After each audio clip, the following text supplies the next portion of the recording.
Damos comienzo al programa acercándonos humildemente a la Biblia. Siente el impacto que llenará tu vida con Manuel Ramos. Dios le bendiga, Dios le guarde a los hermanos y hermanas que nos escuchan a través de esta emisora Radio Vida. Estamos contentos de estar comenzando en el día de hoy este nuevo programa titulado Acerquémonos humildemente a la Biblia. Este es su servidor Manuel Ramos y les invitamos, ¿verdad?, que se mantengan en sintonía en esta hora de 5 a 6. Por ahora será en este mes de mayo, los 5 miércoles de este mes de mayo, a esta misma hora de 5 a 6 de la tarde. Es un programa, ¿verdad?, que queremos establecer, ¿verdad?, los objetivos de estudiar la Biblia, discutir temas teológicos, temas educativos, exégesis bíblica. Queremos, ¿verdad?, compartir la palabra del Señor con todos ustedes. Pero antes de seguir, voy a hacer una oración para comenzar en esta hora. Padre, en el nombre de Jesús, te damos gracias, Señor, por esta oportunidad que tú nos das de llevar las enseñanzas de tu palabra en estos temas tan importantes que es para el cristiano y para la iglesia. Bendice, Señor, esta voz, Señor, que pueda llegar a cada vida y edificarla para tu gloria y tu honra. Gracias, Señor, por tu palabra que siempre nos das para guiarnos, para alumbrarnos, para transformarnos. Gracias, Señor, en el nombre poderoso de Jesús. Amén. Amén. Y como establecimos, ¿verdad?, en la mañana de hoy, estamos empezando hoy, nuevecito, el programa Acerquémonos humildemente a la Biblia, gloria al nombre del Señor.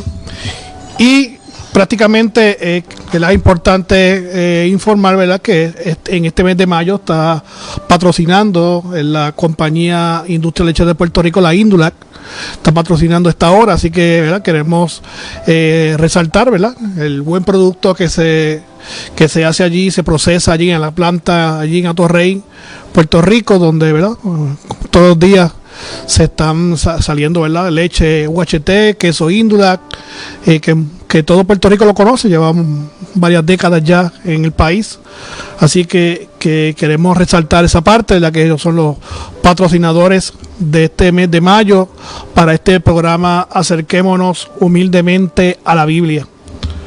Y como les dije, los temas que se van a estar discutiendo son temas bíblicos, teológicos, textos bíblicos que resalten enseñanzas importantes para nuestra vida como cristianos, como iglesia, gloria al nombre del Señor, y también, ¿verdad?, tocar temas de educación cristiana, que es lo que queremos empezar hoy en este primer día de este programa, empezar a hablar de educación cristiana, una introducción a la educación cristiana. Y prácticamente cuando nosotros hablamos de educación, no podemos pensar que la educación cristiana es algo, ¿verdad?, secular, algo secundario, algo que quizás es como una opción, ¿verdad?, y si lo quiero, si lo utilizo. Y prácticamente no se puede ver así la educación cristiana. La educación cristiana es algo necesario en nuestra vida como cristiano individual, como también necesario en nuestra vida como iglesia. Así que no podemos verlo como algo opcional, ¿no? Y cuando observamos la Biblia, Dios es el primer educador que aparece en las Escrituras. Y constantemente vemos a Dios, ¿verdad?, enseñando a diferentes hombres, mujeres, educándolos, dando ejemplo, gloria al nombre del Señor. Y ya al comienzo de la Biblia, tanto en Génesis como Éxodo, vemos como Dios, especialmente en el libro de Génesis, ya vemos la historia de José. Y cuando ustedes observan esa historia de José, Dios, ¿verdad?, es el que mueve todas las fichas, ¿verdad? Él le da el sueño al faraón, él le da el don a José de interpretar el sueño, le da la sabiduría a José para organizar, ¿verdad?, entre los 7 años de abundancia, acumular el alimento para luego tener para Egipto y para las demás naciones 7 años de escasez. Todo lo hizo Dios. Ahí prácticamente los seres humanos son herramientas nada más, pero Dios prácticamente es el que hace todo este movimiento de justicia, en este caso, ¿verdad?, una justicia social, porque lo que se está llevando es alimento a los pueblos que no tienen. Así que Dios, ya en Génesis, Dios está dando ejemplo. Está dando ejemplo de que Él es un Dios que se acerca, que atiende, que se preocupa por los necesitados, por aquellos que no tienen, prácticamente por los marginados. Y ya desde Génesis, en la historia de José, ya se ve Dios dando el ejemplo, porque eso es una de las cosas, ¿verdad?, importantes del Señor, que no solamente Dios educa hablando, que ahí tenemos toda la Biblia, ¿verdad?, en la Escritura, sino también que vemos a Dios dando ejemplo, Él mismo, ¿no?, como que diciendo, si a mí me gusta suplir el necesitado, yo quiero que ustedes también, los que me sigan, también suplan el necesitado. Así que cuando hablamos de educación, yo creo que este sería el principio del sistema educativo, ¿no? Dios mismo es el que da ejemplo. Dios mismo es el que nos marca el camino, nos alumbra el camino para que nosotros, ¿verdad?, podamos seguir ese camino y seguir el ejemplo del Señor. Y prácticamente eso es algo, ¿verdad?, que tenemos que establecer desde un principio. Dios es el primer educador. Y prácticamente cuando hablamos de educación cristiana, tenemos que ver la necesidad que esto tiene, ¿no? Este tema tiene mucha importancia, no tanto en la parte individual de cada creyente, sino también en la parte colectiva, en la parte, ¿verdad?, de la organización eclesiástica. Y prácticamente esto es algo que tiene importancia cuando nosotros observamos alguna decadencia quizás en muchos hermanos, ¿verdad?, que quizás no profundizan o no leen las escrituras como se supone, y eso es lo que queremos hacer en estos programas, ¿no? Abrir la palabra del Señor, ¿verdad?, acercarnos a ella humildemente para que todos nosotros, ¿verdad?, podamos tener más confianza, acercarnos a la vida con confianza, con humildad, porque ella nos va a brindar enseñanzas, nos va a brindar la guía para hacer la voluntad del Señor. Cuando nosotros observamos diferentes estadísticas que se han hecho, en este caso son estadísticas de Estados Unidos, que son bastante parecidas a lo que vemos aquí en Puerto Rico. Y prácticamente empiezo diciendo que una estadística que se hizo de la organización Livewire Research, esto fue en el 2019, en Estados Unidos, salió la información de que solo 3 de cada 10 cristianos leen la Biblia todos los días. Solo 3 cristianos de cada 10 leen la Biblia todos los días. El mismo estudio detalla que el 27% la lee algunas veces por semana. 27% nada más la lee algunas veces por semana. También se reveló en ese estudio que el 12% una vez a la semana. Solamente un 12% de cristianos leen la Biblia una vez a la semana. Y también se dice que el 11% algunas veces al mes. Algunas veces al mes. 5% una vez al mes. Y salió la información en la investigación que 12% leen la palabra del Señor muy raramente o nunca, ¿verdad? Así que esto resalta, ¿verdad?, la importancia de la educación, que es el primer tema que vamos a trabajar hoy, ¿verdad?, en esta primera oportunidad que tenemos en este programa, acercándonos, ¿verdad?, humildemente a las Escrituras. Prácticamente cuando hablamos de educación cristiana, sin ninguna duda es una de las áreas de trabajo más importantes de la iglesia. Y podemos incluir del cristiano. Acuérdense que esta información aplica a los dos grupos, ¿no? Por decir así, ¿no?, a esas dos partes. A la parte colectiva y a la parte individual. Así que la educación cristiana, sin ninguna duda, es una de las áreas de trabajo más importantes del cristiano personal como de la iglesia colectiva, en forma colectiva. De la efectividad de la educación depende la efectividad de las labores que se hagan en la iglesia. Y también aplica a la parte personal. De la efectividad de la educación depende, ¿verdad?, la efectividad de cada cristiano en sus labores, sus deberes como cristiano. Depende de la educación, totalmente. Lograr una buena educación requiere de esfuerzo y compromiso con Dios, con el Evangelio. Y esto es algo que queremos resaltar. ese desprendimiento, ¿verdad? De separar tiempo, separar espacio, separar nuestro esfuerzo para estudiar la palabra del Señor, pues requiere una energía, requiere voluntad, requiere compromiso. Y esa es la parte, ¿verdad?, que tenemos que sacudirnos, ¿verdad? Y tenemos que tomar manos en acción, ¿verdad?, con este compromiso que tenemos. Debemos preguntarnos cómo está nuestro nivel educativo, en la parte personal también, pero también se puede hacer en la parte colectiva, ¿verdad? ¿Cómo está nuestro nivel educativo? ¿Qué importancia le damos, tanto, ¿verdad?, individual como lo colectivo? ¿Qué importancia le damos? Es una pregunta, ¿verdad?, de reflexión, ¿no? De mirarnos por dentro, ¿verdad? Tanto como iglesia como en la parte personal. ¿Cómo estamos en esa área? ¿Cuán efectivo estoy? ¿Qué tanta importancia le doy a esto? ¿Ves? Así que la educación cristiana es básico, fundamental, que la educación cristiana nos acerca más a Dios. Así que entendamos eso bien claro, ¿no? El cristiano tiene ese deseo, ¿verdad?, de estar cerca del Señor. Así que la educación cristiana lo que hace es que me acerca más a Dios. La educación cristiana no tanto me acerca a Dios, sino que nos capacita para hacer la voluntad del Señor. Así que una cosa es yo acercarme a Dios y una cosa es yo hacer la voluntad del Señor.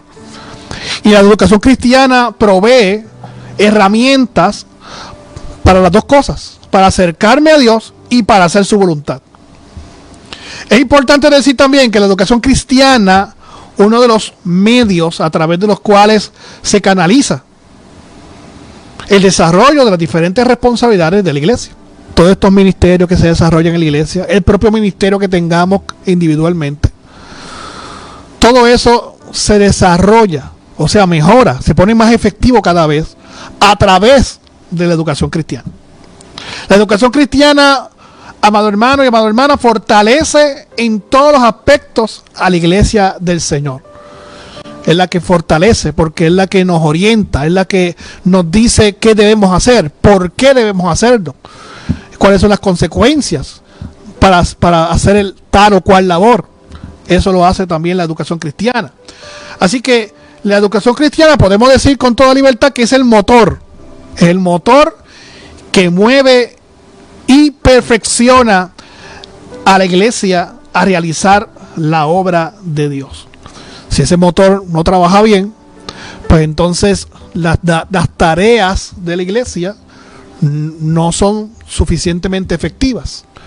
Si ese motor trabaja nítidamente, correctamente, satisfactoriamente, entonces eso va a dar resultado a que las tareas de la iglesia también trabajen efectivamente. La educación cristiana es algo que también tenemos que estar bien presentes o bien conscientes de que la educación cristiana evita la falta de crecimiento en los creyentes. El cristiano comienza, ¿verdad?, cuando nos convertimos al Señor, y constantemente debemos buscar un crecimiento. El crecimiento tiene que ser constante, no puede ser prácticamente crecer, detenernos, crecer o echar para atrás 3 pasos. Tenemos que procurar, ¿verdad?, batallar con eso, luchar con eso, para que ese crecimiento de nosotros como iglesia y como cristianos sea constante, ¿verdad? Lo que muchos llaman la madurez del cristiano, ¿no? Que prácticamente esa madurez sea constante del cristiano, ¿verdad? Y hay herramientas para saber eso, ¿no? Eso sería otro buen tema. Así que la educación cristiana evita que yo me detenga, evita que yo me quede rezagado en ese crecimiento cristiano, ¿verdad? Por eso es importante, ¿verdad?, estudiar el estudio de la palabra del Señor. La educación cristiana nos conduce por el camino verdadero. En otras palabras, la educación cristiana previene, ¿verdad?, evita los errores doctrinales. Una cosa importante que yo siempre he dicho, ¿verdad?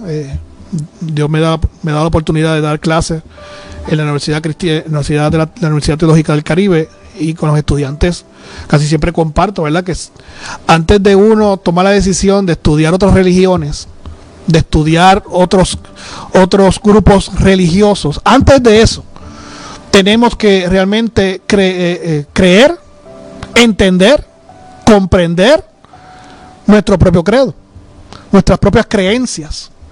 Cuando entonces yo básicamente puedo entender mi credo, puedo entender mi fe, mi doctrina, entonces es que puedo analizar y estudiar otras religiones.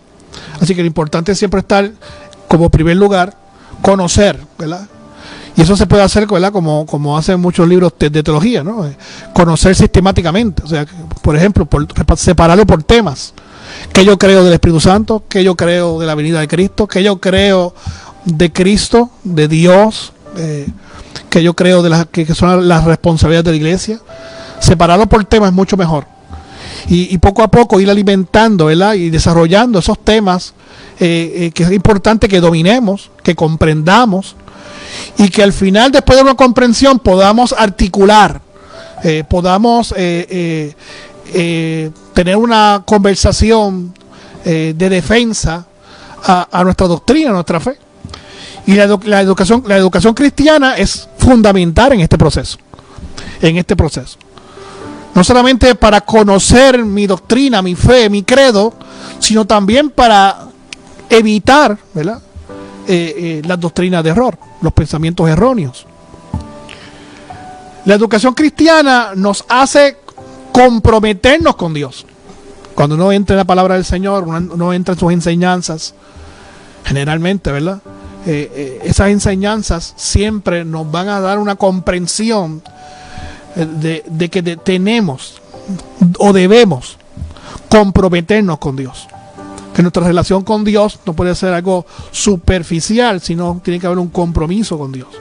Ya que cuando recibimos conocimiento, tenemos el deber de realizar una mejor labor ministerial. Y eso lleva a la conclusión de que ya tengo una gran responsabilidad.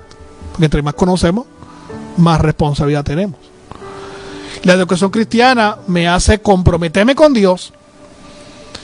Y entonces recibimos ese conocimiento para realizar una mejor labor ministerial o ser efectivo, ¿verdad?, en la labor ministerial que Dios ha puesto, tanto colectivo como en cada cristiano, en la individual. Así que es claro, ¿verdad?, que la educación cristiana es algo obligatorio porque es la que alimenta todos los ministerios de la iglesia. Si podemos mencionar algunos para que tengan una idea, la educación cristiana ayuda a desarrollar los maestros de la iglesia, ayuda a que la iglesia sea efectiva en la evangelización. La educación cristiana ayuda también a la responsabilidad que tiene la iglesia de cuidado pastoral, y ahí podemos incluir la consejería.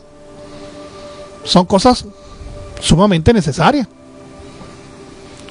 También la educación cristiana ayuda a que los líderes se desarrollen, crezcan líderes, se desarrollen y pongan, ¿verdad?, en acción lo que están aprendiendo. ¿Qué sería el programa discipular sin educación cristiana? Nada, no sería nada. La educación cristiana es la que alimenta ese programa discipular, que es tan importante y fundamental en la iglesia. Ustedes saben que el discipulado es un programa que debe estar en toda la iglesia, organizado, estructurado, porque es el programa que se dedica a ayudar a desarrollar a los cristianos. Cuando alguien viene nuevo a la iglesia, que se convierte a Jesús, tiene que pasar por un proceso de discipulado, que de hecho ese proceso nunca termina, ¿verdad? Siempre vamos a ser discípulos. Pero dentro de la organización eclesiástica debe haber un proceso básico donde el que viene de afuera y acepta a Cristo debe pasar, ¿verdad?, por un proceso discipular que debe ser, ¿verdad?, un proceso educativo. O sea, que nos preguntamos qué sería ese programa discipular sin la educación cristiana. La educación cristiana también nos hace entender cuáles son nuestros deberes y nuestras responsabilidades principales como iglesia. Si queremos, ¿verdad?, mencionar tres, por lo menos las primeras tres, y algunas ya las mencionamos. Las tareas principales de la iglesia, si mencionamos tres, serían evangelismo, discipulado, está unido con el evangelismo, ¿verdad? Algo que tiene que estar conectado. La número 2 también sería, o la número 3 sería el trabajo social, ¿no? El servicio a la sociedad, que incluye a la iglesia como la gente de afuera. Así que ahí tenemos tres tareas, ¿no? Evangelismo, discipulado y ayuda de servicio social. Todos esos ministerios, todos esos deberes principales, lo desarrolla, lo hace efectivo la educación cristiana. Por ejemplo, lo que hablamos segundos atrás, el aspecto de la consejería, ¿no? Que es algo tan importante en la tarea de la iglesia, ¿no? La consejería es algo que tiene que estar completamente, ¿verdad?, llevado educativamente, instruido. La persona que aconseja tiene que saber lo que está haciendo. Y ustedes saben, ¿verdad?, que de hecho consejería es una profesión y es demandable. Así que ya con eso que acabo de decir, hay que tener mucho cuidado cuando uno aconseja, cuando uno se separa a alguien o alguien pide algún consejo, alguna consejería. Tenemos que tener mucho cuidado, pero la educación cristiana te prepara para eso. Te prepara para eso, ¿verdad? Eso es importante, ¿verdad?, estar consciente de eso. Siempre darle la prioridad a la educación cristiana, porque es la que te mueve a todas las demás tareas, es la que te alimenta todas las tareas de la iglesia. Y si hablamos en lo personal, nuestro estudio bíblico personal, pues también alimenta también toda nuestra vida. La vida laboral secular, la vida laboral en la iglesia, la vida familiar, ¿verdad?, nuestra conducta, nuestro carácter, nuestra personalidad, cómo nos comportamos con los demás. Todo eso lo va guiando y lo va desarrollando y lo hace más efectivo la educación cristiana. Algo importante que queremos establecer es que la educación cristiana, como dijimos al principio del programa, no puede ser opcional, no es algo opcional, no debe ser opcional. La educación cristiana tiene 3 puntos importantes, y el primero es que la educación cristiana debe ser intencional. Intencional podemos definirlo como un hecho o una acción con intención, a propósito, deliberado. No puede ser al azar. La educación cristiana tiene la responsabilidad única de tener la intención que los cristianos conozcan la fe que profesan y que respondan a esa fe de una forma deliberada como pueblo de Dios, como personas que hacen decisiones y acciones a la luz de lo que creen. Esa es la definición que tenemos aquí de intencional. Tiene que ser intencional. Tiene que ser a propósito. Tiene que ser completamente deliberado, ¿verdad?, organizado. También la educación cristiana debe ser medible. Tiene que ser medible. No es porque yo crea que las cosas están caminando bien. No es porque yo entiendo que las cosas están caminando bien. Yo creo que son satisfactorias. Yo creo que sí. No podemos dejarlo a ese nivel.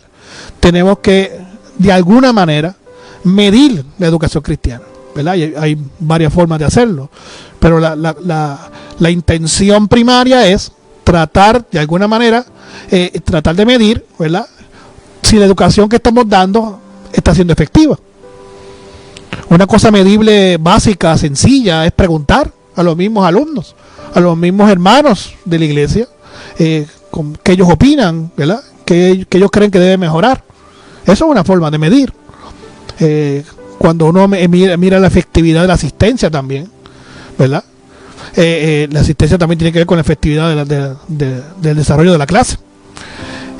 Prácticamente hay varias formas de medirlo. Hay que hacerlo. Por eso es que muchas iglesias tienen unos comités, ¿verdad?, o una comisión de educación cristiana que tienen esa responsabilidad de medir el sistema educativo para siempre estar con la intención de mejorar, identificar dónde podemos mejorar, identificar dónde podemos ser más satisfactorios, ¿verdad? Y la única forma es midiendo, ¿verdad? Y esto de medir la educación o medir cualquier acción es algo básico en las organizaciones, en la administración.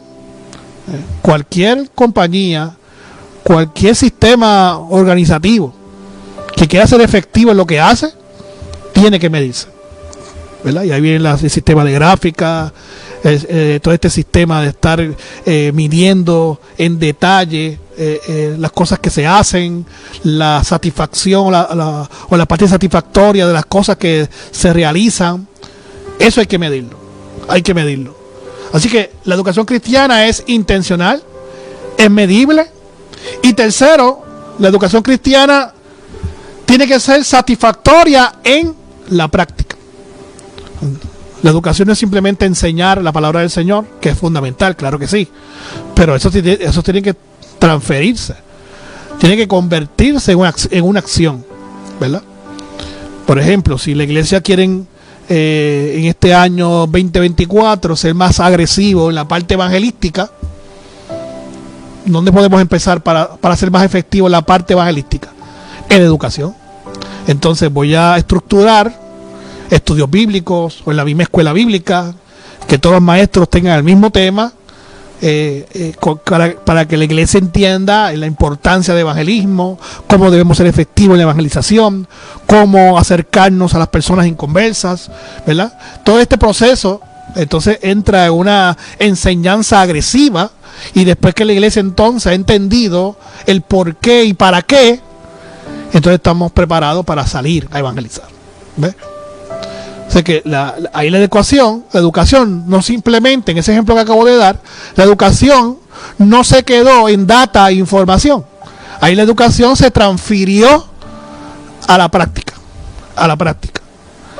Y eso es importante. Siempre la educación tiene que ser intencional, tiene que ser medible y tiene que ser satisfactoria, ¿verdad? En la práctica. Y eso es sumamente importante que lo entendamos así, ¿verdad? Es parte, ¿verdad? de este proceso educativo. Si buscamos, ¿verdad?, en la palabra del Señor, ya entrando, ¿verdad?, ahorita vamos a dar algunos ejemplos bíblicos sobre este tema de la enseñanza. Cuando el Señor Jesús dejó la gran comisión, allá en Mateo 28, especialmente 18 al 19, cuando Él dijo: toda potestad me es dada en el cielo y en la tierra, por tanto, id y haced discípulos a todas las naciones, bautizándolos en el nombre del Padre, del Hijo y del Espíritu Santo. Y luego dice: enseñándoles que guarden todas las cosas que os he mandado. Ahí Jesucristo, después de decir, ¿verdad?, que Dios le dio toda potestad en el cielo y en la tierra, entonces manda a los discípulos a bautizar y a enseñar que guarden todas las cosas que os he mandado. Ese es el conducto, ese es el puente, ¿no?, que Jesús establece, la enseñanza. De hecho, Jesús siempre, ¿verdad?, estaba en ese proceso de enseñanza. Buscaba la forma de transmitir su información por parábolas, por preguntas, reflexiones, y prácticamente, ¿verdad?, en la forma, cuando uno analiza la forma de hablar de Jesús, o sea, su oratoria, siempre fue, ¿verdad?, enseñando siempre. Él nunca habló de otra manera. Así que Jesús se convierte, ¿verdad?, en un maestro excelente, ¿no?, que nos dio ese ejemplo para que nosotros también podamos tomar en práctica esa enseñanza. Aquí vemos al Señor Jesús, que puso no solo el énfasis en ir a ser discípulo, sino también le dio importancia a la enseñanza que debía recibir estos para cumplir con la demanda de la vida cristiana. ¿Cómo ellos van a cumplir la demanda cristiana si no saben cuál es la demanda cristiana? Jesús dice: vamos a enseñarle. Hay que enseñarle, ¿verdad? Y ese pasaje de Mateo 28, 18 al 19, ¿verdad?, es bien importante, ¿verdad?, en este sentido, ¿no? Así que la enseñanza no es una opción, no es si queremos hacerlo. La enseñanza cristiana es una orden divina. Cuando observamos en la Biblia el constante cuidado de Dios sobre la formación espiritual de su pueblo, ¿verdad?, ahí entendemos, ¿verdad?, o cogemos conciencia de qué tan importante es la enseñanza. Desde el momento en que el pueblo de Israel entró a la tierra prometida, dice Deuteronomio 31:12, dice: harás congregar al pueblo, varones y mujeres, niños y tus extranjeros que tuvieren en tus ciudades, para que oigan y aprendan y teman a Jehová vuestro Dios, y cuiden de cumplir todas las palabras de esta ley. Y ahí vuelve otra vez la palabrita, ¿verdad? Aprendan, para que oigan y aprendan, ¿verdad? Y esto lo dijo Moisés, ¿verdad? Prácticamente ya al final del libro de Deuteronomio. El libro de Deuteronomio es un libro, ¿verdad?, que ya es el final de la carrera de Moisés, donde Moisés tiene al frente al pueblo de Israel, pero un pueblo diferente al que salió de Egipto. Ya habían pasado 40 años, acuérdense, y que realmente, según los expertos, pues los que estaban al frente de Moisés fueron los que tenían 20 años para abajo, ¿verdad? Los jóvenes que salieron de Egipto y los que habían nacido en el desierto. Ese es el pueblo que tiene Moisés de frente. Los demás se habían muerto, habían fallecido, ¿verdad? Menos Josué y Caleb. Así que los que nacieron en el desierto, y posiblemente muchos de los jóvenes niños que salieron de Egipto, no habían visto muchos milagros que Dios hizo, especialmente la separación del mar. Así que Moisés tiene al frente un pueblo totalmente diferente al que salió de Egipto. Por eso es que Moisés en Deuteronomio vuelve a repetir toda la ley, ¿verdad?, de Moisés, ¿verdad?, que Moisés dio y que está escrito en Éxodo, especialmente, ¿verdad?, en capítulo 20, que están los 10 mandamientos. Moisés vuelve a repetir los preceptos, vuelve a repetir los mandamientos, porque tiene un pueblo diferente al frente. Y a ese pueblo le está diciendo: harás congregar al pueblo, varones, mujeres, niños. Fíjese que no hace exclusión, no elimina grupos. No, aquí es todo el mundo. Varones, mujeres, niños. Y también incluye y tus extranjeros. Se sabe que cuando Israel entró a la tierra prometida, no solamente cuando entró a la tierra prometida, cuando Israel estaba camino al desierto, había gente extranjera con ellos. Y Dios le especifica aquí: no me dejan a esa gente fuera. Esa gente también son importantes. Y eso, ¿verdad?, trae otros puntos importantes en la educación. Queremos hacer una pausa, ¿verdad?, para recordar a los oyentes que este programa es un programa que empezó hoy, ¿verdad?, y estaremos hasta ahora, ¿verdad?, todos los miércoles de mayo. Y este programa, ¿verdad?, se llama Acerquémonos humildemente a la Biblia, y este es su servidor, Manuel Ramos, ¿verdad? Vamos a estar al frente de este programa todos estos miércoles, así que los invitamos, ¿verdad?, que se mantengan en sintonía para juntos, ¿verdad?, estudiar la palabra del Señor. Y estábamos diciendo que este texto de Deuteronomio 31:12, cuando el Señor a través de Moisés le habla al pueblo, fíjense lo importante que es cuando Moisés le dice al pueblo: congréguense, o sea, reúnanse, hombres, mujeres, niños y extranjeros. Eso significa que no debe haber nadie excluido en la educación. No debe haber nadie excluido en el proceso de enseñanza. En otras palabras, en la educación cristiana, en el proceso de enseñanza, no puede existir ningún prejuicio. No puede escoger: a este le enseño, a este no. Eso no puede existir en la iglesia, y tampoco puede existir en el sistema educativo. Por eso es que Dios le dice a través de Moisés: reúnan a los hombres, mujeres, niños y extranjeros, a todo el mundo, reúnanlo para que oigan y aprendan. Oír y aprender, no solamente oír, ¿verdad?, porque cuando se suman las dos palabritas, oír y aprender, aplica lo que estamos hablando de un proceso educativo. Porque si nos quedamos simplemente con el oír y no analizamos lo que estamos escuchando, no trabajamos con eso, pues la enseñanza no va a ser satisfactoria. Pero cuando oímos y aprendemos, entonces que estamos poniendo atención y estamos analizando lo que estamos escuchando y estamos, ¿verdad?, aplicándolo y comprendiéndolo. Hay una comprensión de la información. ¿Y qué es lo que quería Dios que la gente aprendiera? ¿Qué es lo que quería Dios que el hombre, las mujeres, los niños, extranjeros aprendieran? Dice al final del texto, en Deuteronomio 31:12, para que teman al Señor y para que cuiden de cumplir todas las palabras de esta ley. ¿Ok? En la cuestión de la iglesia, en la cuestión de la colectiva, la educación cristiana es tan importante que el mismo hecho de que la Biblia enseña de que las personas escogidas por el Señor para ser maestros educadores es a través de un don del Espíritu. Pablo, ¿verdad?, en el Nuevo Testamento habla de los dones, ¿verdad? Hay muchos dones, pero uno de ellos es el de enseñar, la enseñanza. Fíjense que Dios escoge un don específico para enseñar. Así de importante es para Dios este proceso. Así de delicado es esto para el Señor.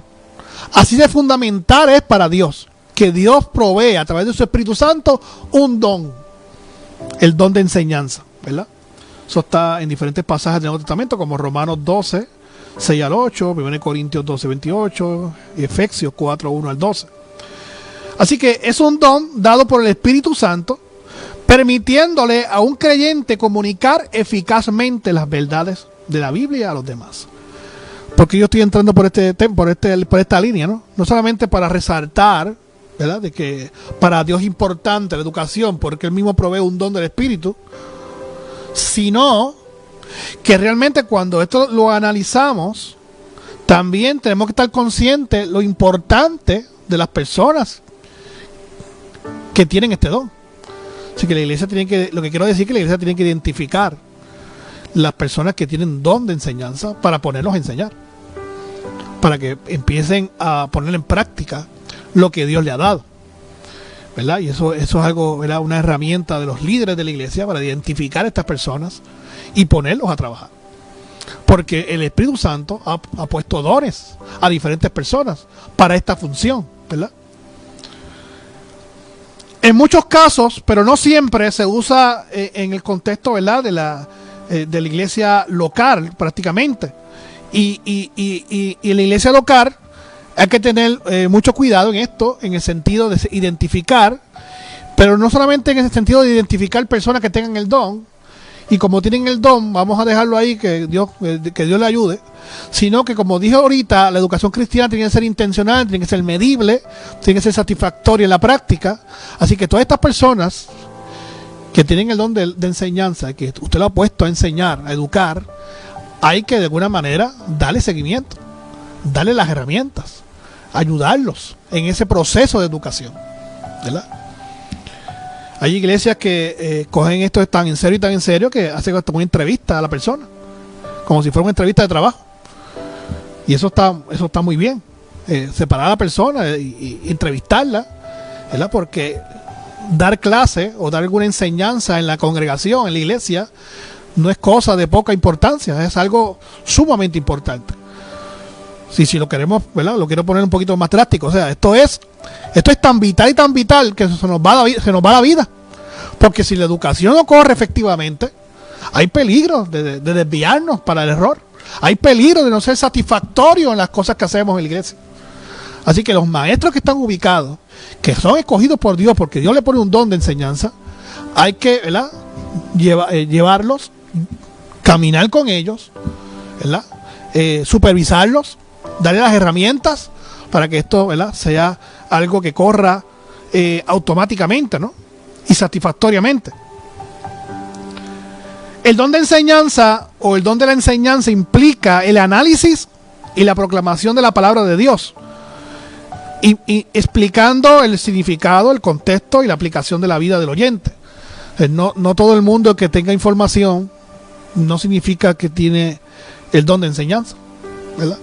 Hay médicos que son tremendos médicos, pero no los ponga a dar clases de medicina en la universidad porque no son muy satisfactorios, porque esto es una habilidad, esto es un don que Dios da, ¿verdad? Así que no solamente identificar al hermano que conoce Biblia, sino que tiene ese don del Espíritu, ¿verdad?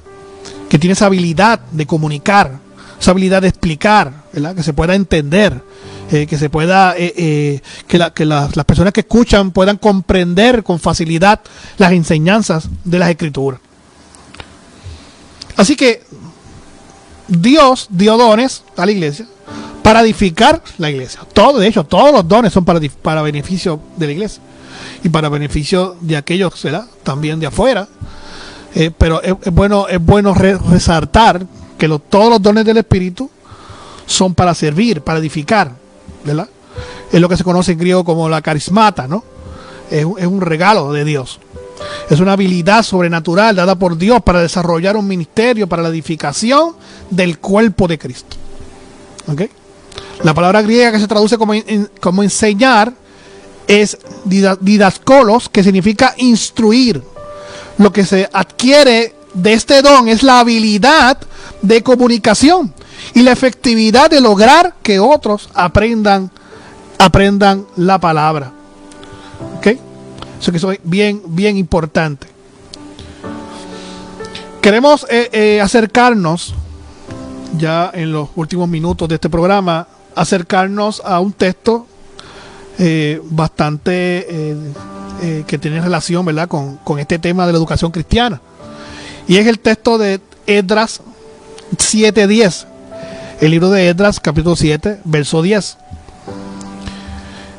Si lo leemos con cuidado, este pasaje de Esdras 7:10 dice: había preparado su corazón. Se está refiriendo a Esdras. Había preparado su corazón para escudriñar la ley de Jehová y para cumplirla y para enseñar, ¿verdad?, a Israel sus estatutos y decretos. Y aquí vemos claramente en este verso, vemos claramente varias etapas de la enseñanza y varias etapas de la educación. Si empezamos con la primera parte del verso, que Esdras había preparado su corazón.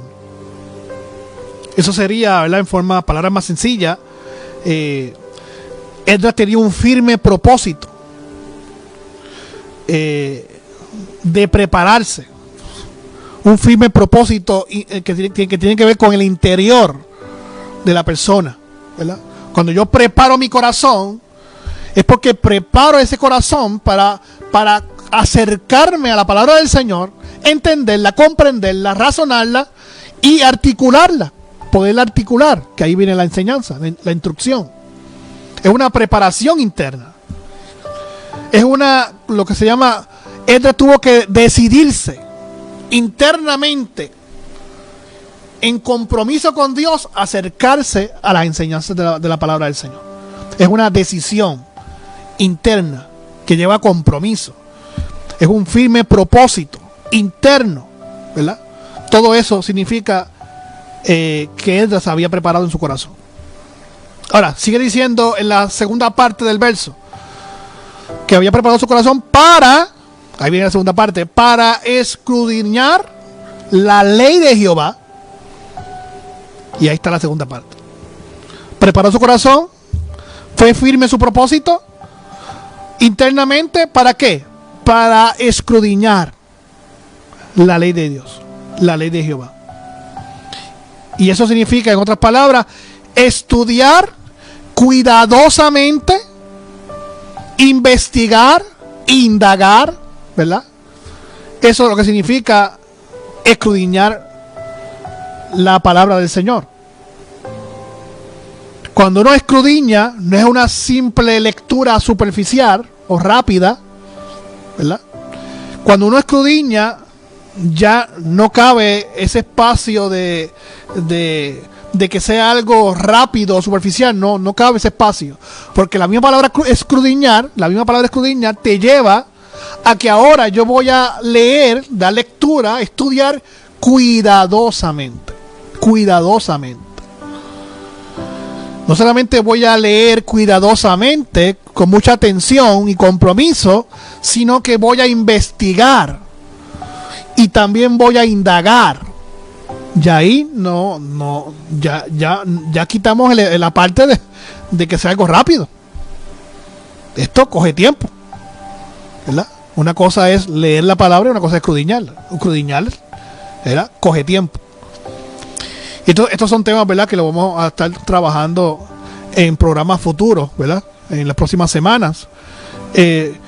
Pero podemos, ¿verdad?, empezar diciendo que cuando hablamos de escudriñar, cuando hablamos de investigar, cuando hablamos de indagar la palabra del Señor, estamos hablando de que yo voy leyendo y cualquier punto en la lectura que yo no comprenda o surja alguna pregunta de mi parte con respecto a la lectura, me tengo que detener.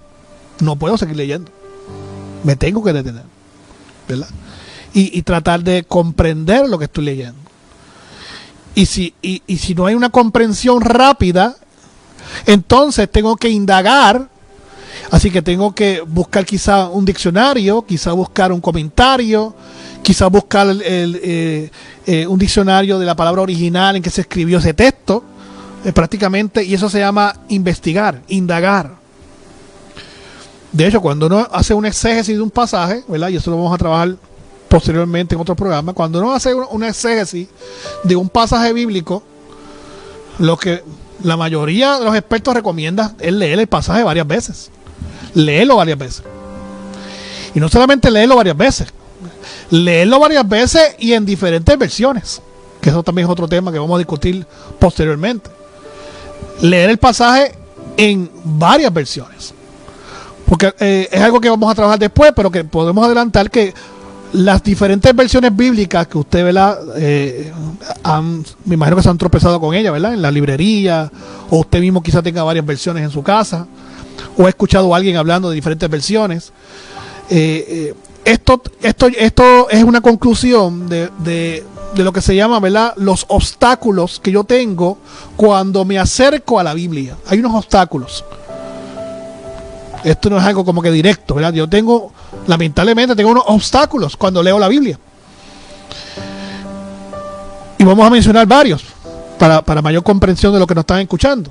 Cuando hablo de que hay obstáculos, cuando me acerco a la Biblia, estoy hablando del obstáculo número 1 de la separación de la historia, contexto histórico. O sea, por ejemplo, el Nuevo Testamento se escribió en el siglo I. Yo no estoy viviendo en el siglo I, yo estoy viviendo en el siglo XXI. Así que ahí tengo 21 siglos de separación de historia. Otro obstáculo que tengo cuando leo la Biblia es el contexto cultural. Mi cultura, la mía, de puertorriqueño ahora en el 2024, en Puerto Rico, no es la cultura de los judíos allá en Palestina en el siglo I, después de Cristo. No es la misma. Son completamente diferentes. Así que ya hay un segundo obstáculo. Dijimos, contexto histórico es un obstáculo, contexto cultural es otro obstáculo. También el contexto sociológico, ¿verdad? La sociología es importante comprenderla en las escrituras, porque es la que te hace comprender por qué se mueven las cosas, por qué se dice lo que se dice, por qué tal grupo hizo tal acción. Todo eso tiene una contestación sociológica. Y mi contexto sociológico del siglo XXI no es el mismo contexto sociológico del siglo I. Y otro obstáculo, yo creo que es el mayor de todo, es el idioma. La Biblia no se escribió en español. El Antiguo Testamento se escribe en hebreo y en arameo. El Nuevo Testamento se escribe en griego. Griego koiné, que es un griego, ¿verdad?, común. Que de hecho, dentro del griego koiné hay variedad de griego koiné, que eso es otro obstáculo más.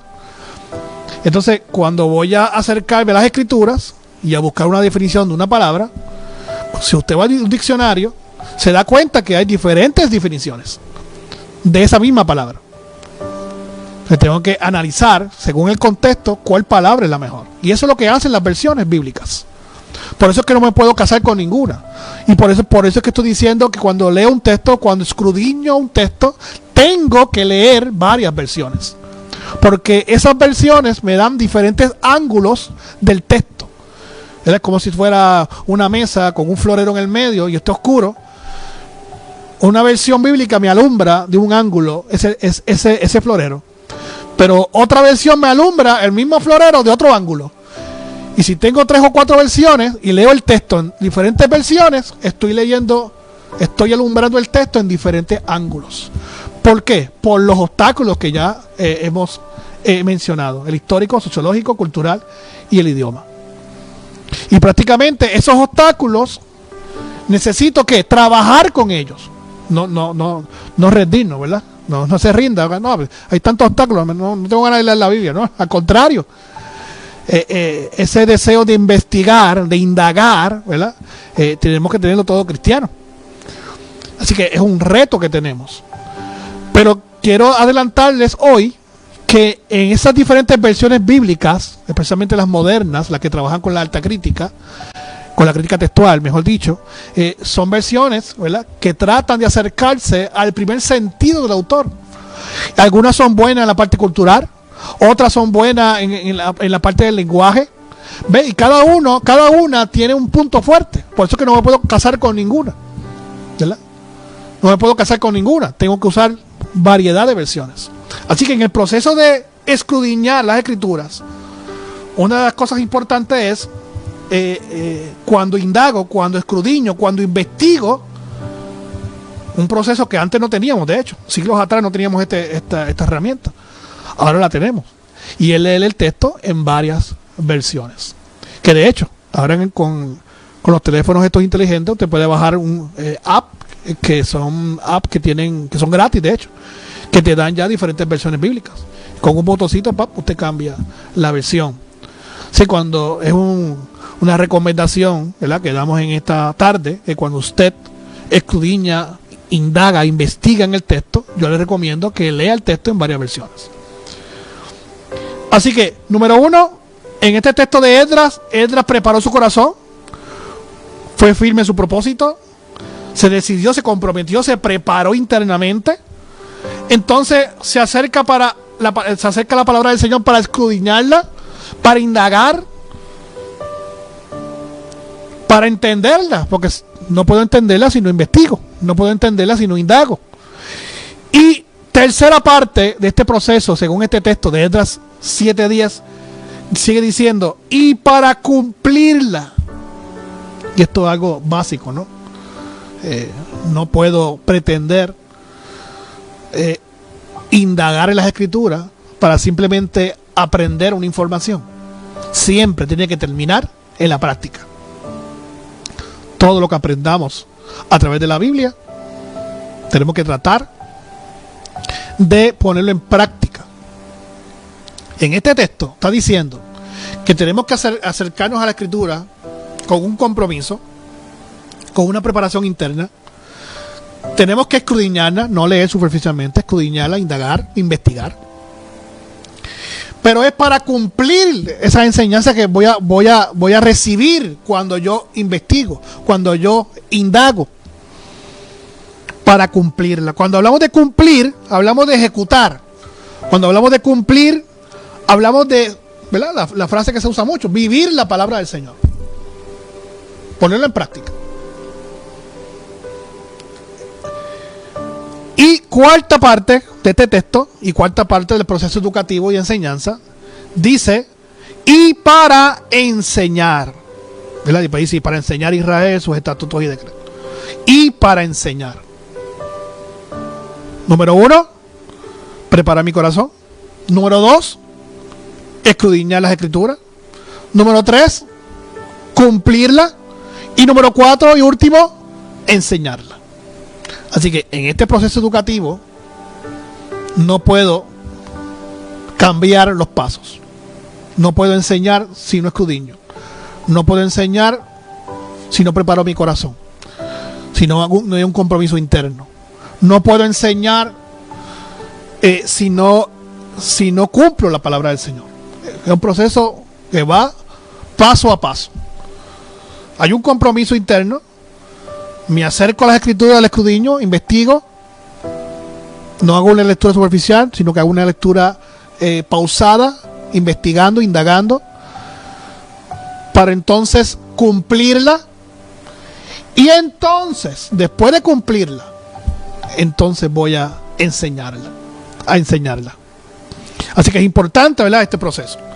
Y esto es algo que realmente nos lleva a la enseñanza, ¿verdad?, en esta hora o esta aplicación, ¿verdad?, contextual, ya para terminar, de que nosotros, ¿verdad?, en el proceso educativo, que ya dijimos que es colectivo, ya dijimos que es personal, tiene un proceso. Preparo mi corazón, tengo una relación con Dios, escudriño,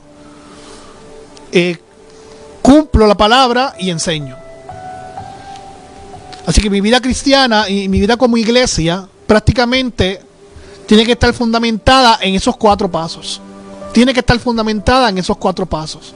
Cada ministerio, cada comité de la iglesia, cada comisión, cada cristiano en su vida y su relación con Dios como cristiano tiene que estar basado en esos 4 pasos. Tener un compromiso interno, escudriñar, cumplir y enseñar. Lamentablemente la última parte se falla mucho, ¿verdad? Y estaba escuchando los otros días, leyendo una información los otros días, que muchos de los llamados ateos son ateos porque realmente no creen en el Dios de los cristianos, no creen en el Dios de la iglesia, y eso es porque no hay un cumplimiento de la palabra del Señor, o sea, no hay un buen testimonio, lamentablemente. Así que lo dejamos con toda esta información de la educación cristiana. Quisimos empezar por esta etapa, ¿no?, por este tema. Ya entonces el próximo miércoles, a esta misma hora, de 5 a 6, estaremos tocando otros temas importantes de la palabra del Señor.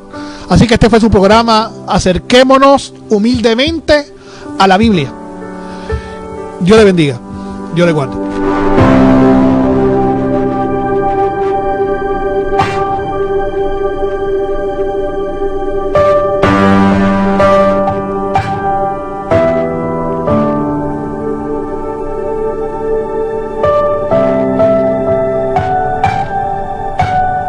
Si eres intolerante a la lactosa, te tenemos grandes noticias. Ahora la variedad de leche sin lactosa Indulac está disponible en un nuevo empaque familiar de 48 onzas para que disfrutes en grande su nutritivo y rico sabor. Más grande para más café, más vasos de leche y más recetas para toda la familia. El nuevo empaque de 48 onzas de las leches sin lactosa Indulac en la sección refrigerada de tu supermercado favorito. Indulac, la buena crianza. Las expresiones en el pasado programa son de